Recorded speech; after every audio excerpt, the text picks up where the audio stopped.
E o Maio Roxo é considerado o mês de conscientização das doenças inflamatórias intestinais.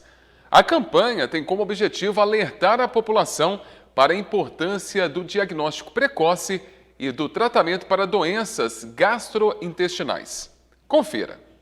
Estamos no mês de maio, também considerado Maio Roxo. Dr. Lucas, explica. Conscientizar as pessoas a respeito das doenças inflamatórias intestinais, o que provoca muitos sintomas e piora muito a qualidade dos pacientes que têm essas doenças. No mundo, estima-se que aproximadamente 10 milhões de pessoas tenham alguma doença inflamatória intestinal. As duas mais frequentes é a retocolite ulcerativa e a doença de Crohn. E no Brasil não se tem dados muito exatos sobre a prevalência, a quantidade de casos dessa doença, mas o grupo de estudo de doenças inflamatórias intestinais, ele notou que nos últimos anos tem tido um aumento crescente do diagnóstico dessas doenças. O médico ressalta que as doenças podem ter um fator genético. Outro ponto importante a ressaltar é que, apesar de ter um fundo genético, uma associação de doença de Crohn ou retocolite em famílias, não foi identificado um gene específico que provoque essa doença.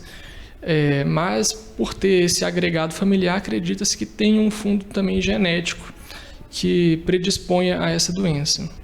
As principais diferenças entre a doença de Crohn e retocolite são que a doença de Crohn ela é uma doença um pouco mais agressiva, ela promove uma inflamação do intestino de maneira mais profunda, podendo inclusive formar fístulas ou então estenoses decorrente dessa inflamação que acomete toda a parede intestinal.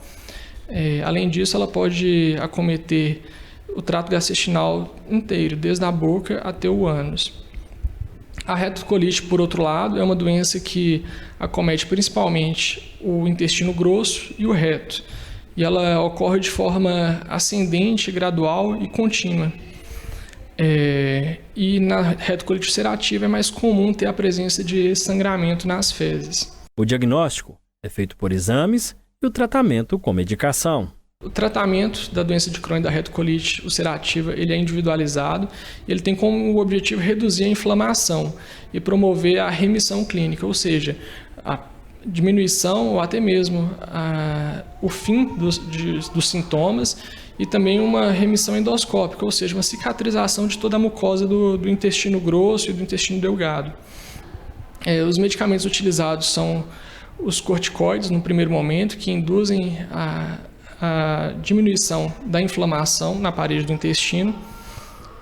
Outros medicamentos que também podem ser usados são a mesalazina, a azatioprina, metrexato e imunobiológicos, que são medicamentos mais específicos que o médico pode passar para o paciente depois de uma avaliação, caso a caso, tanto do grau de extensão quanto do grau de gravidade que essa doença está cometendo no indivíduo. Em alguns casos também pode ser necessário cirurgias, principalmente na doença de Crohn, que evolui com fístulas, que muitas vezes a correção é somente cirúrgica.